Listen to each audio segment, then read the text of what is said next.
Okay, let's keep going with our fraction class.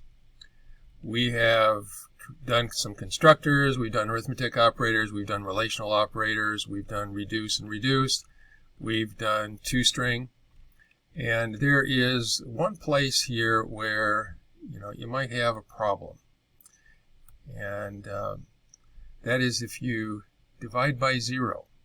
Okay, you're not allowed to divide by 0. That's undefined. So let's see what happens in our program if we do that.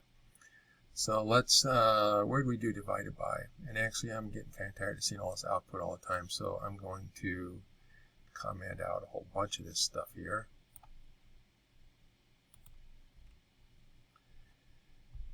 And so here's where we did divided by. So let's uncomment that, and we will comment out a bunch of the other stuff here. So I need A and B, and I need C to be declared up above, and then I can probably get rid of this other stuff here too. Okay, so let's make A a new fraction and B a new fraction, but I'm going to make this the number 0. Okay. And we're going to try to do division. So when we get back with that, we're going to write out A, B, and C. So let's go ahead and uncomment those so we can see our output. So A should still be 1/2, B should still be 0. What is C going to be? So let's go ahead and run the program.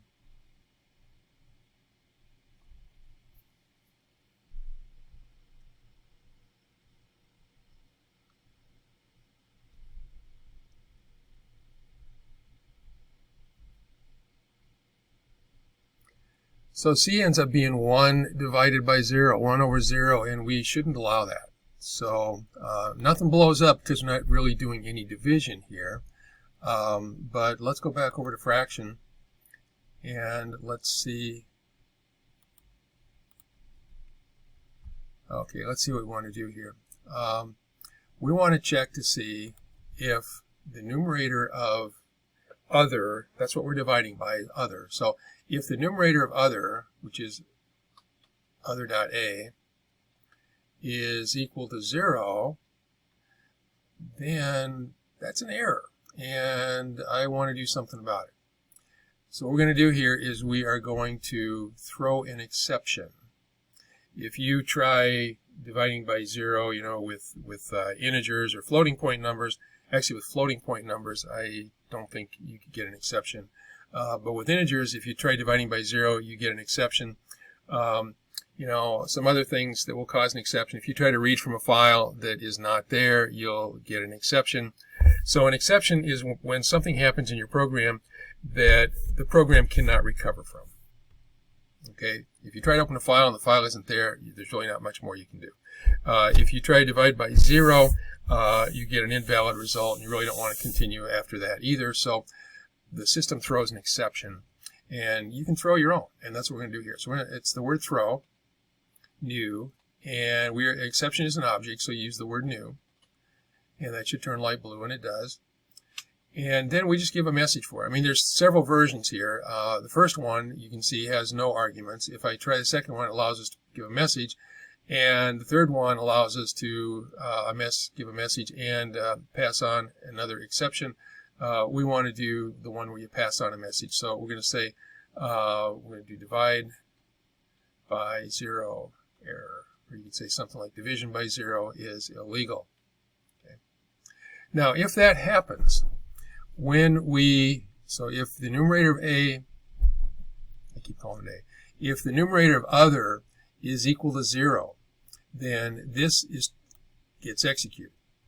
And when an exception gets thrown, basically it throws control back to the calling program back here. So control goes back here, and one of two things can happen then. Either your program will blow up at that point, or you can try to catch the exception. And right now we're not catching the exception, so if we run it, our program should blow up when we try to do the divided by. So let's see what happens.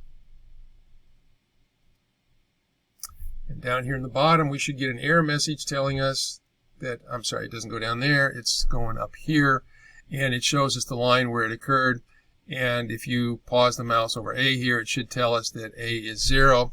and so we're getting an error there. But the program blows up, okay, and that's not a nice way for a program to end. We're going to close that, and we're going to stop the program from running. And there is a way to keep your program from blowing up, and that is using what's called a try-catch block. So we're going to use the word try, and that should be dark blue because it's a reserved word, and then a pair of brackets, and the brackets are required on this even if you only have one statement in between, and then the word catch, and you can have an optional exception argument here. It's usually just called E. And if we catch that exception, we're going to do a print line.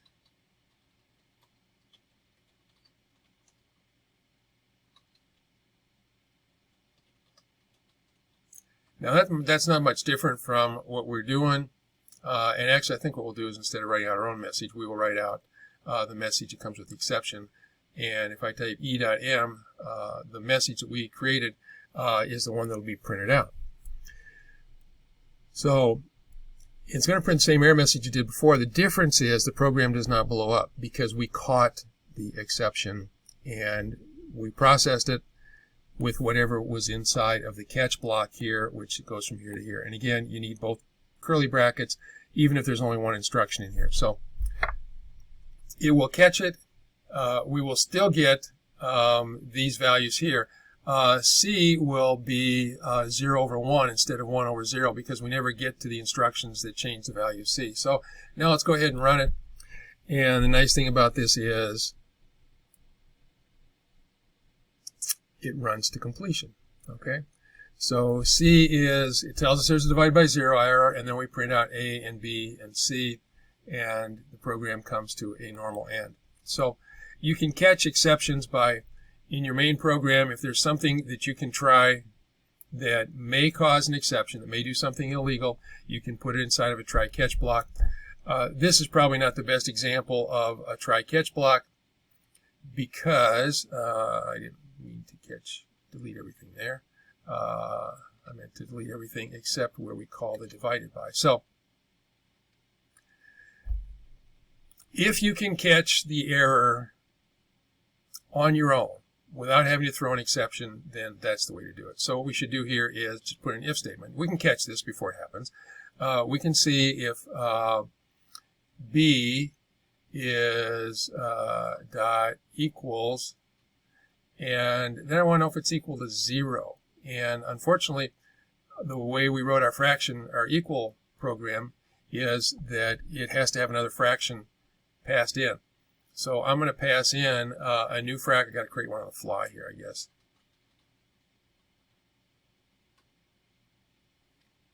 Actually, I don't need that. I just need the 0. So if it's equal to this new fraction, then I've got an error, and we will do our own print line.